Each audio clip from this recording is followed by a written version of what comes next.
আল্লাহ রাব্বুল আলামিন কোরআনুল কারীমের মধ্যে জানায় দিচ্ছেন, ইন্না আউয়ালা বাইতিন ওয়াদিআ লিন-নাসি লাল্লাযী বিবাক্কাতা মুবারাকান ওয়া হুদাল লিল-আলামিন। আল্লাহু আকবার। আল্লাহ রাব্বুল আলামিন এখানে জানায় দিলেন এই ঘরের পূর্ব নাম ছিল বাক্কা। ওই বাক্কা থেকে এই শহরের নাম হয়েছে মক্কা, মক্কাল মুকাররমা।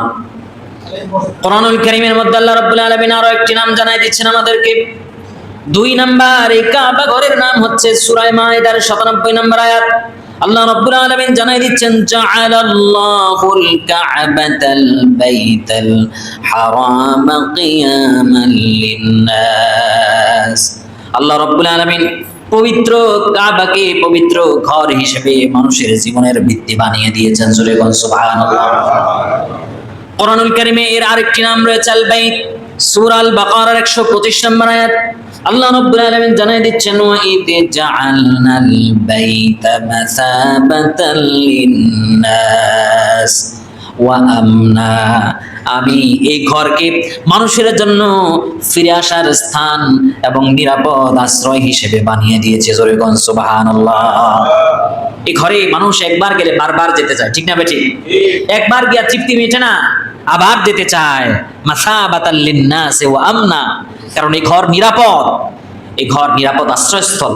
ও ইদ জাআলনাল বাইত, আল্লাহ তাআলা এই ঘরের নাম দিলেন আল বাইত। আল বাইত মানে কি? বাইতুন মানে কি বলেন? ঘর। বাইতুন মানে ঘর। 3 নাম্বার এই ঘরের নাম হচ্ছে আল বাইতুল আতীক। রব্বুল আলামিন কোরআনুল কারীমের সূরা হাজ্জের 29 নম্বর আয়াতের মধ্যে জানায় দিচ্ছেন, ওয়ালিয়াতাওয়াফু বিল বাইতিল আতীক। বাইতুল আতীক মানে হচ্ছে প্রাচীন, কারণ এটি এই পৃথিবীতে সর্বপ্রথম তৈরিকৃত ঘর এবং ইবাদত করার জন্য আল্লাহ তাআলা এটি সর্বপ্রথম নির্মাণ করেছেন। সুবহানাল্লাহ। বিল বাইতিল আতীক। হাদিসের মধ্যে এই একই নাম দেওয়া হয়েছে, এটিকে বাইতুল আতীক। আতীক বলা হয়েছে, হাদিসে বলা হয়েছে এই কারণে। হাদিসটা আগে শুনে নেন। আব্দুল্লাহ ইবনে জুবাইর রাদিয়াল্লাহু তাআলা আনহু থেকে বর্ণিত, তিনি বলেন, ইন্নামা সুমিয়াল বাইতুল আতীক লিআন্নাহু লাম ইয়াজহার আলাইহা জাব্বার। আল্লাহর নবী সাল্লাল্লাহু আলাইহি সাল্লাম বলেছেন, এই ঘরের নাম বাইতুল আতীক দেওয়া হয়েছে এই কারণে, কারণ হলো কোন জালিম কখনোই এই ঘরকে পরাজিত করতে পারে নাই। সুবহানাল্লাহ। এই ঘরকে, এই ঘর কখনো নিশ্চিহ্ন হয়ে যায়নি। এই ঘরকে নিশ্চিহ্ন করতে কেউ পারেনি। এই ঘরকে যারা নিশ্চিহ্ন করতে চেয়েছিল তারাই পৃথিবীর থেকে একেবারে ধুলায় মিশে গিয়েছে এবং ইতিহাসের আস্থা করে নিক্ষিপ্ত হয়েছে, ঠিক না? ঠিক বলে। আলাম তারা কাইফা ফাআলা রাব্বুকা বিআসহাবিল ফিল। নবী, আপনি কি দেখেন নাই হাতিওয়ালাদের সাথে আল্লাহ কেমন আচরণ করেছেন? হাতিওয়ালারা গিয়েছিল আল্লাহর ঘর ভাঙার জন্য, বড় বড় হাতি নিয়ে, বিশাল সৈন্যবাহিনী নিয়ে তারা আল্লাহর ঘর ধ্বংস করার জন্য গিয়েছিল। আব্রাহা বাদশার সৈন্যবাহিনী সেখানে গিয়া তারা ধ্বংসযজ্ঞ করবে, কাবা ঘর ভেঙে ফেলবে। তারা এর আগে সেখানে গিয়া লুটপাট করেছে। ওই কাবা ঘরের তৎকালীন মুতাওয়াল্লি ছিলেন বিশ্বনবীর দাদা আব্দুল মুত্তালিব। বংশ পরিক্রমায় এই দায়িত্ব তাদের হাতে থাকে। আব্দুল মুত্তালিবের হাতে কাবা ঘর পরিচর্যার দায়িত্ব ছিল, তিনি ছিলেন মুতাওয়াল্লি। যেহেতু তিনি মুতাওয়াল্লি, আব্রাহা বাদশার লোকেরা গিয়া ওই লুটপাটের সময় আব্দুল মুত্তালিবের বাড়ি থেকে তার উটগুলাকে বন্দি করে নিয়ে আসছে, উটগুলাকে ছিনতাই করে নিয়ে আসছে, চুরি করে নিয়ে আসছে।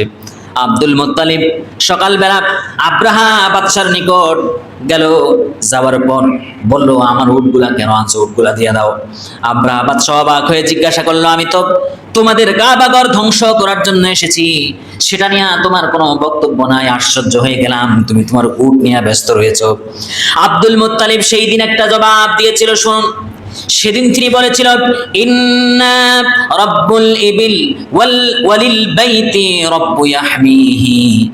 ওই দিন আব্দুল মুত্তালিব বলেছিল, উটের মালিক আমি, সুতরাং আমার উট নিয়ে আমি দুশ্চিন্তা করি, আর এই ঘরের একজন মালিক রয়েছেন, ওই ঘর রক্ষা করার দায়িত্ব সেই রবে। সুবহানাল্লাহ। এই ঘর পৃথিবীর কোনো পরাশক্তি, পৃথিবীর কোন শক্তিশালী মহল এই ঘরকে কখনো ধ্বংস করতে পারে নাই। এই জন্য এই ঘরের নাম হচ্ছে আল বাইতুল আতীক, লিআন্নাহু লাম ইয়াজহার আলাইহি জাব্বার। কোন শক্তিশালী মহল এই ঘরের উপর বিজয়ী হতে পারে নাই, কোনদিন পারবেও। ঘর আল্লাহ তাআলা এই পৃথিবীবাসীর জন্য এক রহমত স্বরূপ দিয়েছেন। এই ঘরের নাম হচ্ছে মসজিদুল হারাম। আল্লাহ রাব্বুল আলামিন কোরআনুল কারীমের মধ্যে জানায় দিচ্ছেন, সুবহানাল্লাযী আসরা বিআবদিহি লাইলাম মিনাল মাসজিদিল হারাম ইলাল মাসজিদিল আকসা। পবিত্রতা বর্ণনা করছে সেই মহান সত্তার যিনি তার বান্দাকে মসজিদে হারাম থেকে মসজিদুল আকসা পর্যন্ত তিনি স্থলভাগে ভ্রমণ করিয়েছেন। আসরা স্থলভাগে ভ্রমণ করিয়েছেন, এটা হচ্ছে স্থলভাগের ভ্রমণ। মসজিদ হারাম থেকে মসজিদ আকসা।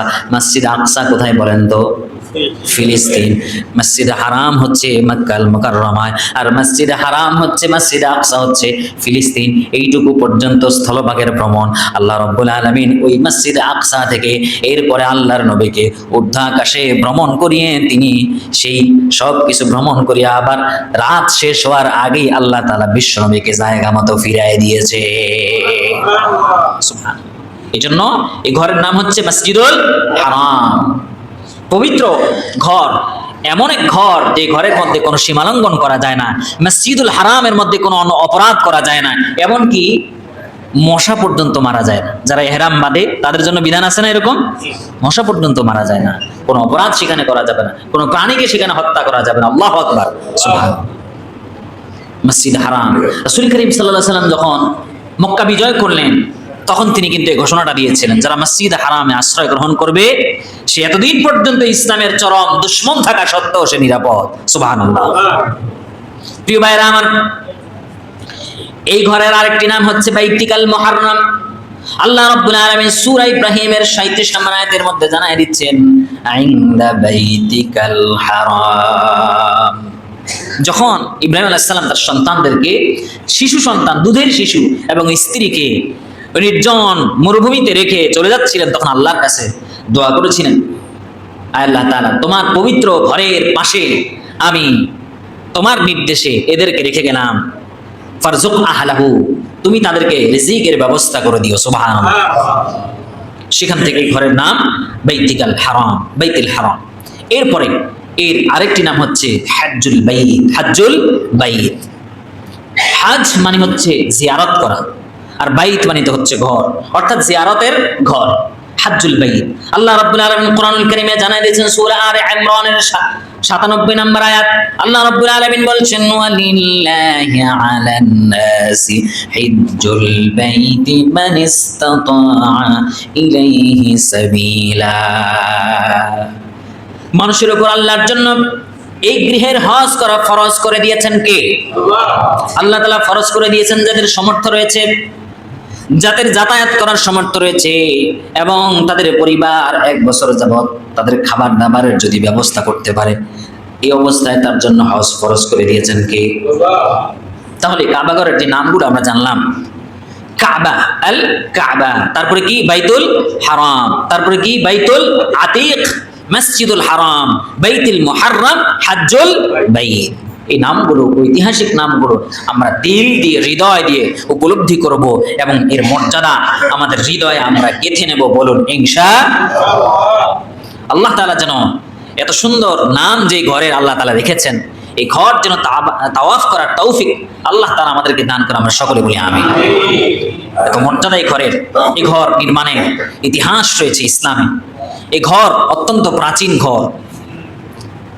এই ঘরের ইতিহাস লিখতে গিয়ে ঐতিহাসিকগণ লিখেছেন, সর্বপ্রথম এই ঘর নির্মাণ করেছে আসমানের ফেরেশতারা। কারা করেছে? ফেরেশতারা। সপ্তম আকাশে বাইতুল মামুর নামে একটি মসজিদ রয়েছে, একটি ঘর রয়েছে, যেই ঘর ফেরেশতারা সব সময় তাওয়াফ করতে থাকে। ওই বাইতুল মামুরের ওই সপ্তম আসমানে একজন নবী সেখানে থাকেন। ওই সপ্তম আসমানে আল্লাহ তাআলা যেই নবীকে রেখেছেন তিনি হলেন সাইয়্যিদনা ইব্রাহিম আলাইহিস সালাম। জোরে কোন সুবহানাল্লাহ। ওই সপ্তম আসমানের যে বাইতুল মামুর, ঠিক বরাবর তার নিচে রব্বুল আলামিন দুনিয়ার ফেরেশতাদেরকে, দুনিয়াতে দায়িত্বরত ফেরেশতাদেরকে ডাক দিয়ে বললেন, তোমরা আসমানের সপ্তম আসমানে ফেরেশতারা যেরকম তাওয়াফ করে, পৃথিবীর মানুষ যেন ওই ঘরকে কেন্দ্র করে তাওয়াফ করতে পারে, ওই মানুষদের জন্য তোমরা একটা ঘর নির্মাণ করো। জোরে কোন সুবহানাল্লাহ। 2 নাম্বার, সাইয়্যিদানা হযরত আদম আলাইহিস সালাম যখন পৃথিবীতে আগমন করলেন, দ্বিতীয়তে তিনি এই কাবা ঘরকে পুনর্নির্মাণ করলেন। বলা হয়ে থাকে 5টি পাহাড়ের পাথর দিয়া এই ঘর নির্মাণ করা হয়েছে। জাবালে হেরা, জুদি পাহাড়, লুবনান পাহাড়, সিনাই পর্বত এবং জাইতুন পর্বত, এই কতগুলো পাহাড়ের পাথর থেকে এই ঘরকে আদম আলাইহিস সালাম নির্মাণ করেছিলেন। এবং ফেরেশতারা আল্লাহর নির্দেশে ওই পাথর এনে এনে আদম আলাইহিস সালামকে সাহায্য করেছিলেন। সুবহানাল্লাহ। এরপরে 3 নম্বরে এই কাবা ঘর পুনর্নির্মাণ করেন নূহ আলাইহিস সালাম। নূহ আলাইহিস সালামের যখন মহাপ্লাবন হয়ে গেল, পৃথিবীর সব কিছু যখন পানিতে ডুবে গেল, কিন্তু আল্লাহ তাআলা এই ঘরের ভিত্তিটাকে রেখে দিয়েছিলেন। এর পরবর্তীতে নূহ আলাইহিস সালাম যখন আবার তিনি ফিরে আসছেন স্বাভাবিক অবস্থায়, তখন তিনি নিজ হাতে আবার এই ঘরকে পুনর্নির্মাণ করেছিলেন। এরপরে নবীদের মধ্যে নির্মাণ করেছিলেন মুসলিম জাতির পিতা, মুসলিম মিল্লাতের পিতা সাইয়্যিদানা হযরতে ইব্রাহিম আলাইহিস সালাম। জোরে কোন সুবহানাল্লাহ। আল্লাহ রাব্বুল আলামিন সেই ঐতিহাসিক ঘটনা কোরআনুল কারীমের মধ্যে জানিয়ে দিয়েছেন, ওয়া ইয ইয়ারফাউ ইব্রাহিমুল কওয়াইদা মিনাল বাইতি ওয়া ইসমাঈল রব্বানা তাকাব্বাল মিন্না। পারেন না সবাই? বলেন না আমার সাথে, রব্বানা তাকাব্বাল মিন্না ইন্নাকা আনতাস সামিউল আলিম। আল্লাহ রাব্বুল আলামিন যখন ইব্রাহিম আলাইহিস সালামকে নির্দেশ দিয়ে দিলেন, ইব্রাহিম আলাইহিস সালাম তার সন্তানকে সাথে নিয়ে এই ঘরকে নির্মাণ করলেন। যখন তিনি পাথর দিচ্ছেন, ইসমাঈল আলাইহিস সালাম পাথর কাঁধে করে এনে বাবাকে সহযোগিতা করেছেন এবং একটা একটা করে পাথর দিতে দিতে যখন উঁচু হয়ে গেল, উপরের দিকে কেমনে উঠাবেন, আল্লাহ তাআলা একটা পাথরকে নির্দেশ দিয়ে দিলেন, ও পাথর, আমার ইব্রাহিম ঘর নির্মাণ করছে, তুমি তার জন্য লিফটে পরিণত হয়ে যাও। যত উপরে উঠা দরকার পাথর লিফটের মতো করে সাইয়্যিদানা ইব্রাহিমকে উসাই তুলে দেয়। জোরে কোন সুবহানাল্লাহ। যে পাথরের উপর ইব্রাহিম আলাইহিস সালাম দাঁড়িয়েছিলেন, ওটাই হচ্ছে ওই মাকামে ইব্রাহিম। সেখানে গিয়ে আমাদের হাজী সাহেবরা 2 রাকাত নামাজ আদায় করেন। জোরে কোন সুবহানাল্লাহ। ওয়াত্তাখিযু মিন মাকামি ইব্রাহিম মুসাল্লা।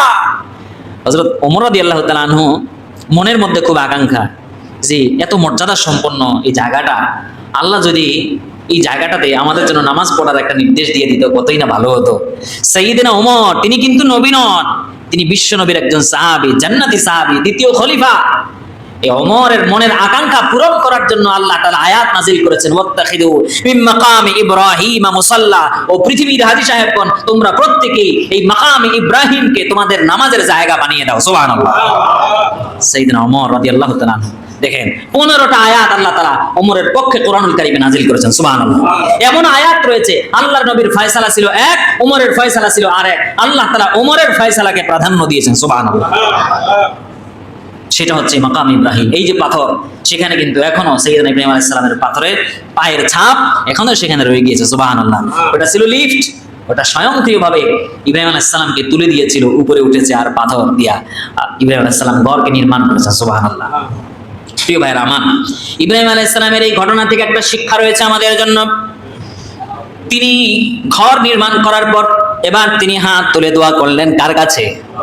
নেক আমল করে আল্লাহর কাছে দোয়া করতে হয়। রব্বানা তাকাব্বাল মিন্না ইন্নাকা আনতাস সামিউল আলিম। ও আমার রব, তুমি নির্দেশ দিয়েছো, ঘর নির্মাণ করেছি, তাকাব্বাল মিন্না। এখানে ইব্রাহিম আলাইহিস সালাম দ্বিবচন ব্যবহার করেছেন, মিন্না, আমাদের দুজন থেকে এটা তুমি কবুল করে নাও। জোরে কোন সুবহানাল্লাহ। দুজনকে কে? বাবার বেটা, বাবার বেটা, বাপ বেটা মিলে কাজ করেছে, আল্লাহর কাছে দোয়া করলো, আপনি আমি যখন ভালো কোনো কাজ করি, আপনার আমার সন্তানদেরকে আমরা সাথে রাখবো, ঠিক না ভাই? ঠিক। শুধু সাথেই রাখবো না, দোয়াও করবো, আল্লাহ আমাদের পক্ষ থেকে তুমি এটা কবুল করো। সুবহানাল্লাহ বলেন। যে কোনো ভালো কাজ, দাওয়াতি কাজ, ইসলামের কাজ, কোরআন তেলাওয়াতের কাজ, নামাজের কাজ, রোজার কাজ, আপনি ভালো কাজ করবেন, আপনার সন্তানকে সাথে রাখেন। কিন্তু অনেক বাপ আছে সামনে পরীক্ষা, রোজা রাখলে অসুস্থ হয়ে যাবে, এই অজুহাত দেখাইয়া অনেকের ফরজ রোজা পর্যন্ত সন্তানকে রাখতে দেয় না। ঠিক না ঠিক বলে? সামনে নাকি এসএসসি পরীক্ষা, এই জন্য ফরজ রোজা রাখলে অসুস্থ হয়ে যাবে সেজন্য। ইব্রাহিম আলাইহিস সালাম শিখিয়েছেন আমাদেরকে যে কোনো কল্যাণমূলক কাজ আপনার সন্তানের যদি করার ন্যূনতম সামর্থ্য থাকে, আপনি তাকে আপনার সাথে রাখেন এবং আল্লাহর কাছে দোয়া করেন। এমন সন্তান যদি আপনি রাখতে পারেন, আপনার কল্যাণকর কাজে সব জায়গায় আপনার সন্তানকে রাখেন, আপনার সন্তান আদর্শ সন্তান হবে। ঠিক না ঠিক বলে? প্রিয় ভাইরা আমার, ইব্রাহিম আলাইহিস সালাম এই ঘর নির্মাণ করলেন, এই ঘরের ভিত্তি তিনি উঁচু করলেন। ইব্রাহিম আলাইহিস সালাম গাঁথুনি দিতেন আর সন্তান যুগালির কাজ করতেন। সুবহানাল্লাহ। এইভাবে করে এই ঘর নির্মাণ হয়ে গেল। তখনকার সময় এই ঘরের ছাদ ছিল না, উচ্চতা ছিল 9 হাত এবং দৈর্ঘ্য ছিল 30 হাত, প্রস্থ ছিল 22 হাত। এই অবস্থায় এই ঘর ছিল। এরপরে বিশ্বনবী সাল্লাল্লাহু আলাইহি সাল্লামের নবুয়তের পূর্বে কুরাইশ বংশের লোকদের মাধ্যমে আবার এই ঘর পুনর্নির্মাণ হয়। সুবহানাল্লাহ। এবং এই ঘর যখন নির্মাণ করা হয়, তখন বিশ্বনবী সাল্লাল্লাহু আলাইহি সাল্লাম বলেছিলেন, এই ঘর তোমরা যে নির্মাণ করছো, এই ঘর নির্মাণ করতে গিয়ে যে ব্যয় দরকার, যে টাকা পয়সা দরকার, যে অর্থ দরকার, কেউ কোন হারাম টাকা এই ঘর নির্মাণে ব্যবহার করবে না। আল্লাহু আকবার। আল্লাহর ঘর নির্মাণ করার ক্ষেত্রে কোন রকমের অবৈধ ইনকামের টাকা দিয়ে সেই ঘর যেন নির্মাণ না হয়। আল্লাহর নবী সর্বপ্রথম বাইতুল্লাহ নির্মাণের সময় এই নির্দেশনা দিয়েছিলেন। সুবহানাল্লাহ। এই ঘরের নির্মাণ করতে গিয়া হাজর আসওয়াদ নিয়ে একটা ঝগড়াঝাটি হয়ে গেল। সব বংশের লোকেরা বলতেছে, আমার বংশ বড়, আমি হাজর আসওয়াদ রাখবো। ঝগড়াঝাটি, রক্তক্ষয়ী সংঘর্ষ হওয়ার সম্ভাবনা। নবী আমার সাল্লাল্লাহু আলাইহি ওয়াসাল্লামের ব্যাপারে তারা ফয়সালা নিল। তারা বলল যে আগামীকাল সকালবেলা যেই লোক সর্বপ্রথম এখানে আসবে সেই লোকের ফয়সালা দেবে। দেখা গেল পরের দিন সকালবেলা সর্বপ্রথম আমার নবী মুহাম্মদ সাল্লাল্লাহু আলাইহি ওয়াসাল্লাম তিনি হাজির। তিনি কিন্তু তখনও নবুয়ত প্রাপ্ত হন নাই। সবাই বলাবলি করল, আব্দুল্লাহর বেটা মুহাম্মদ, তোমাকে সবাই ভালোবাসে, বিশ্বাস করে, তোমাকে সবাই সম্মান করে, তোমার আদর্শে সবাই মুগ্ধ, সুতরাং তুমি ফয়সালা দিয়ে দাও। এই হাজর আসওয়াদ কে সেখানে স্থাপন করবে, কার দায়িত্ব পড়বে সেটা। বিশ্ব নবী সাল্লাল্লাহু আলাইহি ওয়াসাল্লাম নবুয়ত প্রাপ্ত না হলেও তিনি তো নবী হবেন, নেতা হবেন, জানেন কে? আল্লাহ রাব্বুল আলামিন তাকে আগেই নেতৃত্বের গুণাবলী দিয়েছেন। তিনি আবার বললেন, প্রত্যেক গোত্র থেকে একজন করে তোমরা নির্বাচন করে দাও। প্রত্যেক গোত্র থেকে একজন করে নির্বাচন করে দেওয়া হলো। এরপরে তিনি বললেন, এবার আমার কাছে তোমরা একটা রুমাল নিয়ে আসো। রুমাল নিয়ে আসা হলো। বিশ্বনবী সাল্লাল্লাহু আলাইহি ওয়াসাল্লামের এই কথার আলোকে রুমাল নিয়ে আসা হলো। আল্লাহর নবীর হাতে যখন রুমাল দেওয়া হলো, এবার নবী আবার বললেন, প্রত্যেক গোত্র থেকে একজন করে এই রুমালের চারদিকে ধরো। এই সবাই মিলে আমরা হাজর আসওয়াদকে স্থাপন করবো। জোরে গণ সুবহানাল্লাহ। রক্তক্ষয়ী সংঘর্ষ থেকে জাতি বেঁচে গেল, সুন্দর কাজটি সম্মিলিতভাবে সম্পন্ন হয়ে গেল। সুবহানাল্লাহ।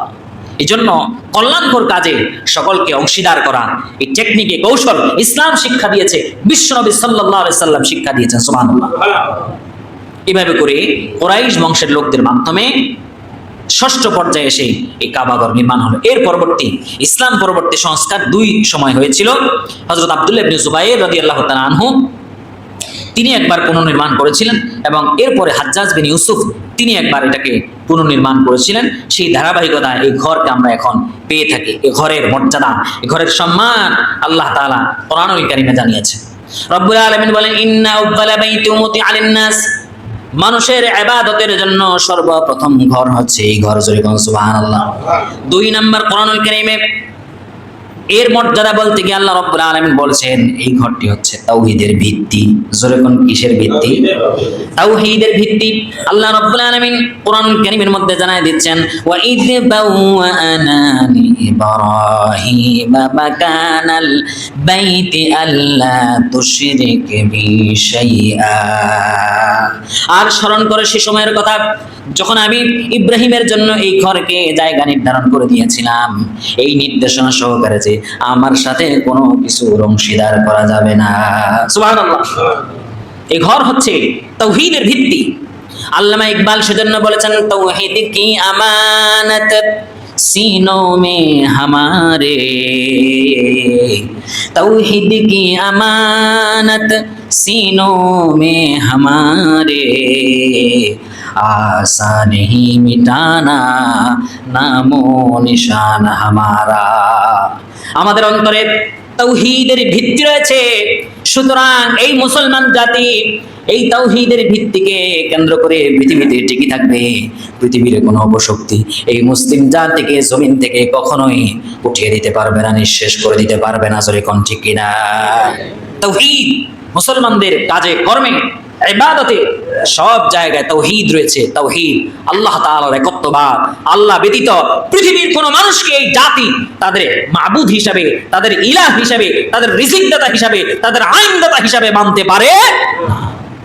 এটা হচ্ছে আমাদের ঈমানের ভিত্তি, তাওহীদের ভিত্তি। এই কাবা ঘরকে কেন্দ্র করে এই পৃথিবীর মানুষ সেখানে একত্রিত হয়ে যায় এবং তারা সেখানে আল্লাহ তাআলার একত্ববাদের ঘোষণা দেয়। লাব্বাইক আল্লাহুম্মা লাব্বাইক, লাব্বাইক লা শারীকা লাক লাব্বাইক। ও আমার রব, তোমার ডাকে সাড়া দিলাম, আর তুমি এমন এক সত্তা যার সাথে কোনো অংশীদার নেই।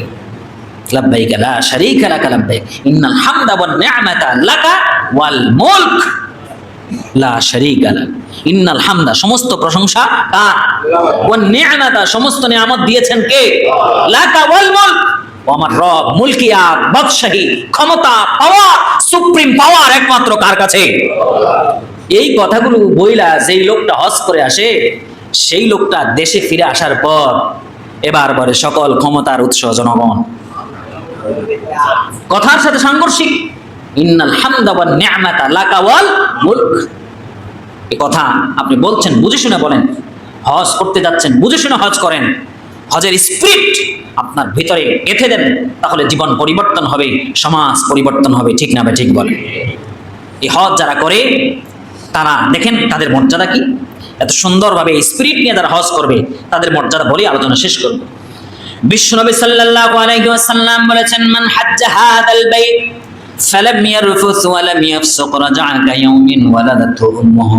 কেউ যদি হজ করে, যে ব্যক্তি হজ করলো এবং গুনাহ থেকে বেঁচে থাকলো, হজ করা অবস্থায় কোনো কবিরা গুনাহ করলো না, কোনো অন্যায় করলো না, হজ যদি তার কবুল হয়ে যায় তাহলে সেই ব্যক্তি রাজা'a কায়াউমিন ওয়ালাদাতহু উম্মুহু, হজ থেকে ফিরে আসে এমন ভাবে একটা নিষ্পাপ শিশু পৃথিবীতে জন্মগ্রহণ করে যেরকম তার কোনো পাপ থাকে না।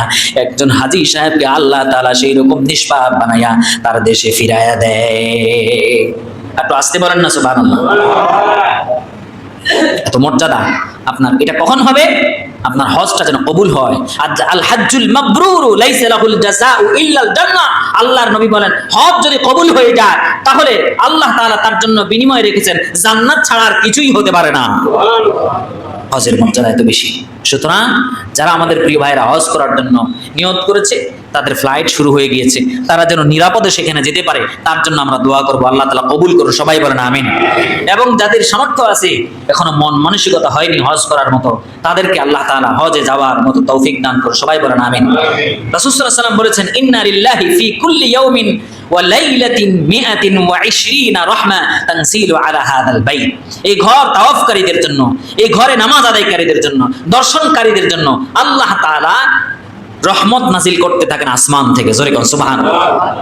মিআতাও ওয়া 20 হাদিসে এসেছে 120টা রহমত আল্লাহ তাআলা নাজিল করেন।